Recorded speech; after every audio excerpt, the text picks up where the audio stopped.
As I was driving home from the St. Patrick's Day parade this morning, I remembered that Tony Moyser had asked me to put up something about Polebury, some film of Polebury on my next Waterford Expats video.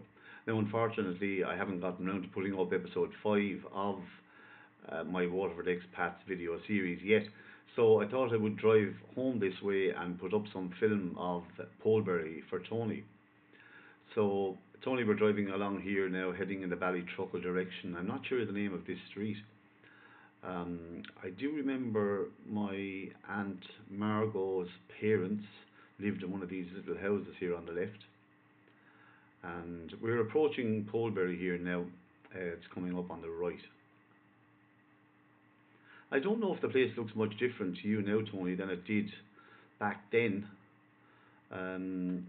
Certainly looking down here now, it doesn't look a whole lot different to me now than it did back in the 60s. I suppose there's a lot more cars here anyway, that's for sure. Things have changed a fair bit up by Moyser there now, up to the left. I know there's a lot of new development. I think the Harley Davidson shop is up there, and I think there's houses and commercial buildings up there. And well, just moving along up through Polebury here now. To the right here is I think it's Bowes soccer pitches in there now. I remember the circuses used to all come there when we were kids. And into the left here is the Gaelic grounds. I remember playing many a game of hurling in there. I'm pretty sure it's somewhere in this vicinity the Moyser family lived. And I don't know, does it appear to have changed much to you here now, Tony? But looking at this, apart from all the cars, this looks pretty much the same to me as it always did.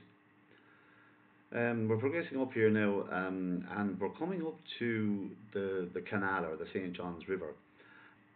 And this is the scene of one of the great unsolved crimes of Waterford. Now, this has been the subject of a fair amount of debate on Facebook in recent times, but Tony, like many of us around that time, had a raft on the canal.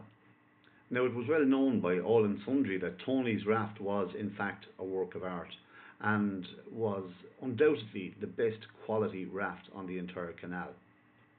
Now, tragically, the raft was stolen, and I don't think Tony ever got over it. I know he didn't, because he's still banging on about it 45 years later on Facebook.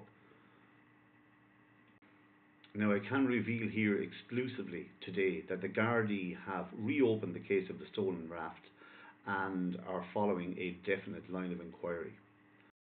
So, Tony, it may well be the case that after all these years, the mystery of the stolen raft may finally be solved. And with that, I would like to wish you a happy St. Patrick's Day. I hope you enjoyed this little trip down memory lane, and I hope you enjoyed my little spoof about the stolen raft.